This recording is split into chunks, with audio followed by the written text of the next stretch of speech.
man. Let's go get what we want. Hey, hey, hey. It's about that time. We know what we want to do. It's another opportunity for us to get better. Alabama has won the match. How you compete. That means how hard you play, how tough you play, how you can sustain in tough circumstances.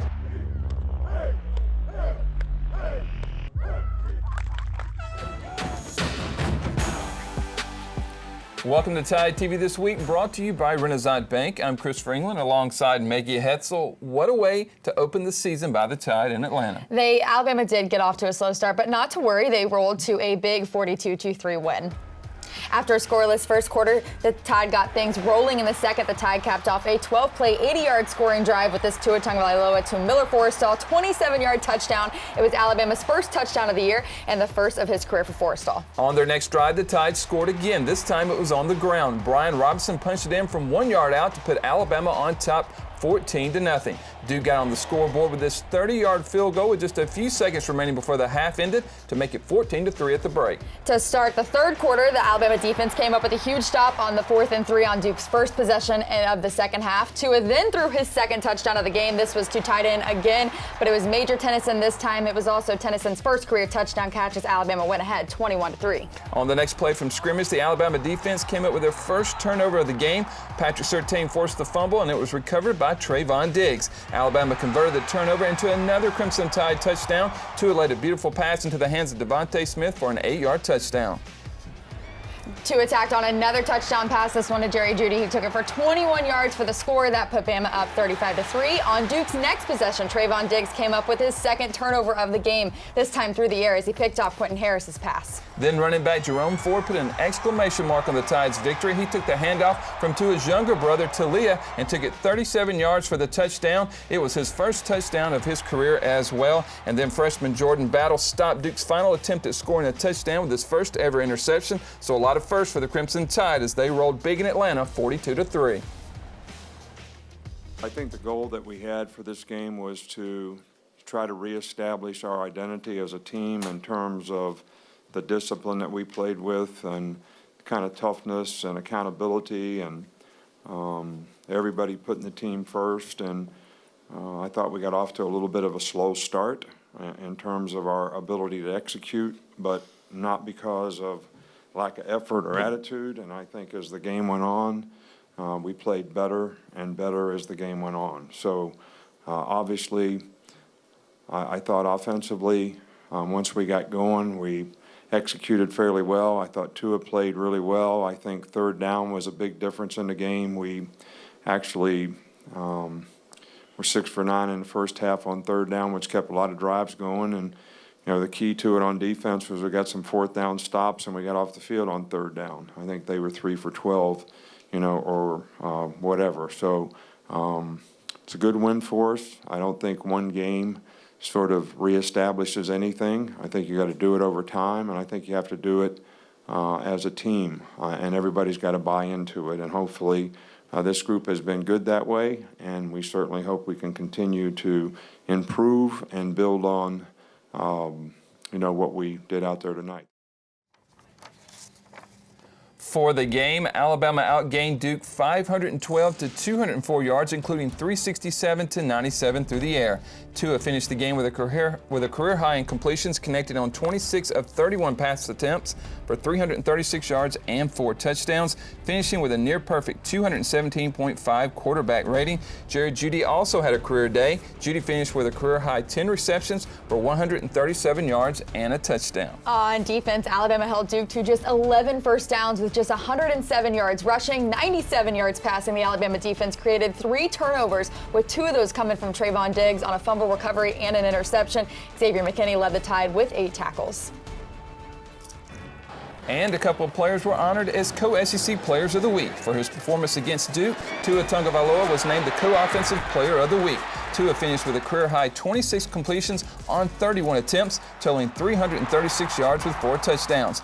Tua completed passes to 9 different receivers, averaging a first down on every pass at 10.8 yards per attempt. And DJ Dale was selected as SEC Co-Defensive Lineman of the Week in his first career start. Dale finished with 3 tackles, including half a tackle for loss. Dale helped lead an Alabama defense that held Duke to just 107 yards rushing on 32 attempts, just 97 yards through the air. Not a bad opening weekend for the Tide. Not at all, Maggie. Taking a look at this weekend's rankings, the top 7 remain the same.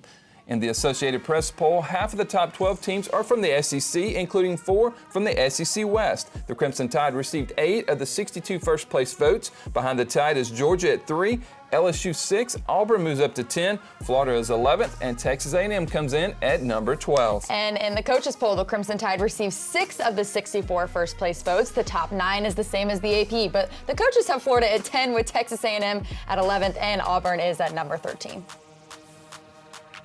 We set the tempo! We set the tempo! Represent the area! You don't want to miss this. Coming up next, we'll give you an all-access look into the Tide's big win over Duke.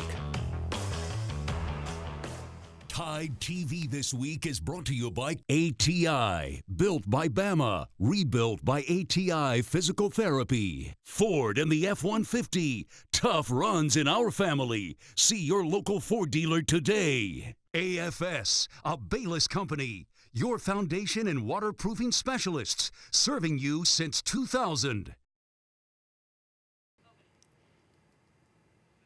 The last 2 times the Tide have played in Atlanta at the Mercedes-Benz Stadium, they've taken home an SEC championship and a national championship. Let's take an all-access look at Alabama's 42-3 win over their Duke and their home away from home. It's brought to you by ATI. We welcome you wherever you are as we get set for another season of Bama football, opening it up today against the Duke Blue Devils out of the Atlantic Coast Conference. These 2 teams meeting for the 5th time ever. First game back, 2019. For me, it's blocking out all the noise. You know, you get back on the field. There's been a million things going on this past month, and you just got to be, mentally prepared, mentally into the game. Hey, here's the deal! It is on us! We set the tempo! We set the tempo! Represent the area! Represent yourself! Represent this group! I need all y'all boys, bro. Come on! Feel out 3! 1, 2, 3! Feel out! Who is the guy? He's the unquestioned leader. He's going to get the chance right here from the start to see what we've got for 2019. Set to go. It's Alabama and Duke. The lefty in all sorts of trouble, and he can't escape. Hit at the line, the football came out, and the early turnover goes the way of the Blue Devils. Looks like Alabama's guessing a little bit early. Back of the end zone, double coverage, knocked away by Alabama, incomplete. The Bama defense stands tall. Good stand for the defense, confidence booster inside their own red zone. But this is Alabama, right? They adjust physically up front, they take over. Play action, rolls right, throws wide open, Forrestall, the tight end of the 10. He's down the left side, 5. He'll power in. Touchdown, Alabama. Really good job of breaking a tackle downfield to put it in the end zone for Alabama's first score of the game. Anthony Jennings trying to come around on the outside. Here's pressure up the middle. Have a seat, young man. Terrell Lewis, after 2 years of being injured, and you see the talent level. Here now to a quick release. Waddle, far side, winds his way through the D. He's to the 50. He's to the 40 of the Duke Blue Devils. Down to the 38-yard line. Improvisation at its best. 39 yards. Here's Robinson. Goal line. Got there. Touchdown, Alabama. And it's 14 points in less than 5 minutes. The Tide's starting to roll.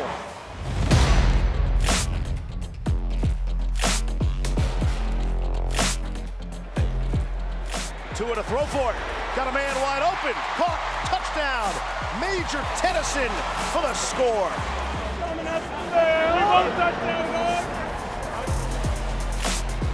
Ball comes loose. Bama's got it. 26-yard line.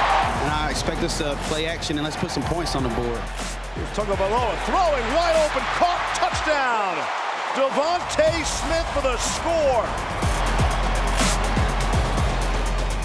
Brian Robinson stayed on his feet, stays in bounds. Comes near side to Judy on the screen. He'll get around the outside man, down the right sideline for a touchdown. Jerry Judy. That was a beauty. And it's intercepted. Trayvon Diggs. You really hear the Alabama crowd, maybe even louder than when they scored a touchdown. Talia, hands off. Boy, big hole. Here's Ford down the sideline, not going to catch him. Touchdown, Alabama! To blow the doors wide open. Like that. You got to feel good for some of these young guys, for Talia, for Jerome, in their first game in this kind of a setting. Final minute of play. Throws long. It could be intercepted. It is by Alabama. Intercepted by Jordan Battle. And succeed Alabama did today to the tune of 42-3. That's how the season will open. Look, it's a good start. It's a good start. We had a good camp. But one game does not make a reputation or an identity. This is something that we have to continue throughout the course of the year. And I'm proud of the way you played in this game. I'm proud of the way you competed. There's a lot that we can learn, and there's a lot that we can improve on. It's a good job. We got a 24-hour rule around here. We enjoy this win for 24 hours. But this was a good game. So everybody up here, let's go. Team on three. 1, 2, 3. Tide TV This Week is brought to you by ATI. Built by Bama. Rebuilt by ATI Physical Therapy. The University of Alabama, where legends are made. Welcome back. After opening the season in Atlanta, the Crimson Tide returned to Bryant-Denny for their home opener this weekend against New Mexico State. Despite both schools having played since the early 1890s, this will be the first ever meeting between the Aggies and the Crimson Tide. New Mexico State is led by head coach Doug Martin. Entering his 7th season at the helm of the New Mexico State program, Martin also serves as the Aggies' offensive coordinator. Martin led New Mexico State to their first bowl game win in 57 years in 2017.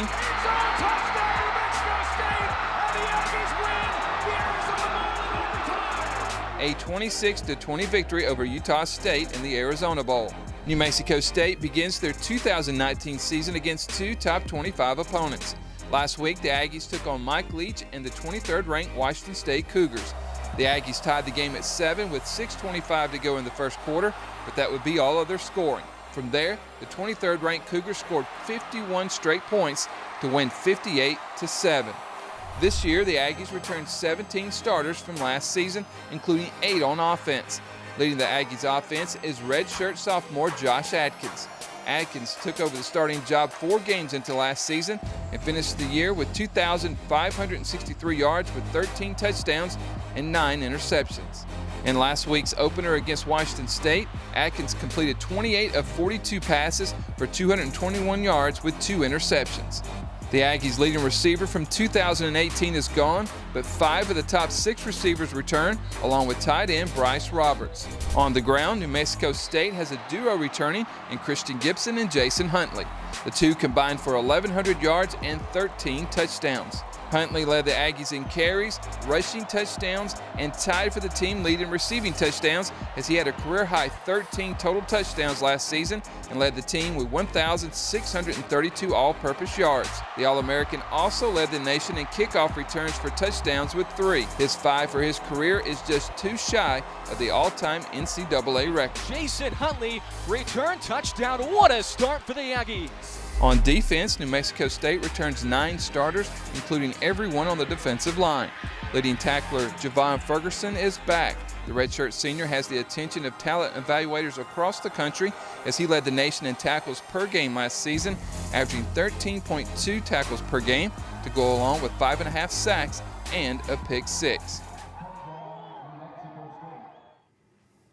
Alabama has defeated 83 consecutive unranked opponents, the longest streak in college football. Kickoff of the Tide's home opener against New Mexico State is scheduled for 3 o'clock Central. The game will be broadcast live on the SEC Network. Stay with us. We'll have more Tide TV This Week coming up next.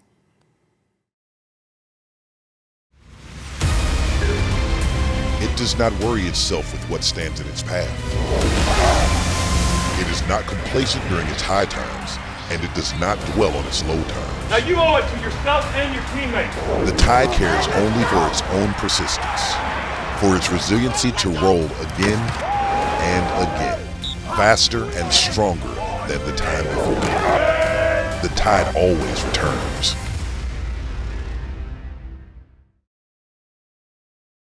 Welcome back. A couple of weeks ago, we took you inside Alabama football's barbershop for an inside look at their visit with ESPN's Stephen A. Smith. We're taking you back to the barbershop this week, but this time it's a visit with the former heavyweight champ, Mike Tyson.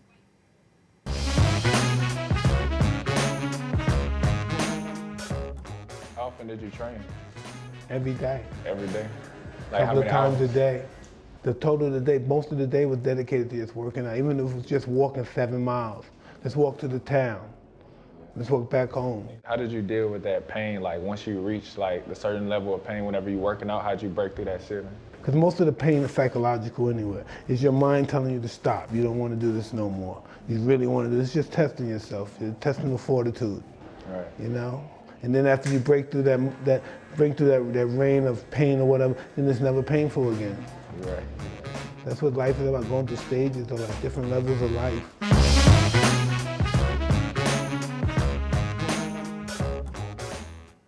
That's just a sneak peek of the Tide's visit with the former heavyweight champ. You can watch the entire episode on Alabama Football's Vimeo channel at vimeo.com/BamaFootball. Stay with us. We'll have more Tide TV this week coming up next.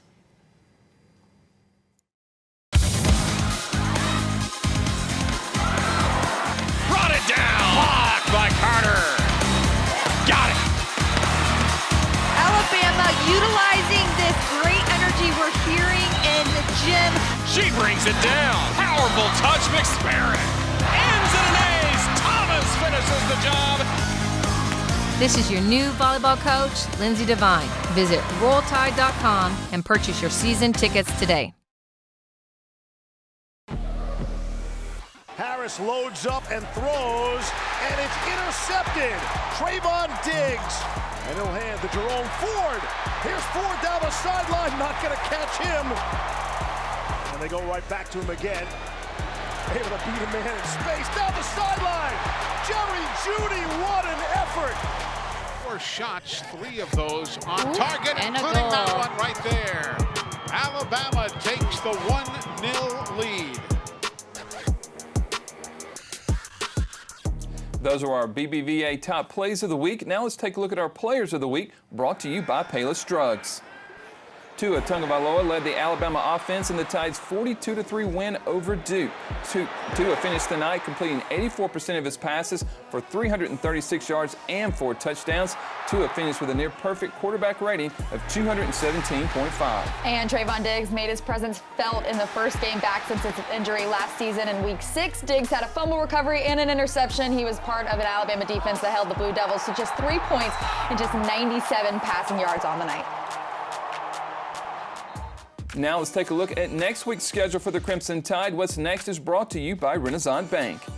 Soccer travels to Jacksonville to take on the Gamecocks on Thursday night, while volleyball will be in Birmingham to play the Blazer Invite. Men's tennis hosts the 4 in the Fall tournament starting on Friday. Football will travel to Columbia to take on South Carolina on Saturday, and soccer wraps up the weekend on Sunday as they host North Texas. Thanks again for joining us for another episode of Tide TV. See you next week, everybody. Roll Tide. This has been a presentation of Learfield IMG College.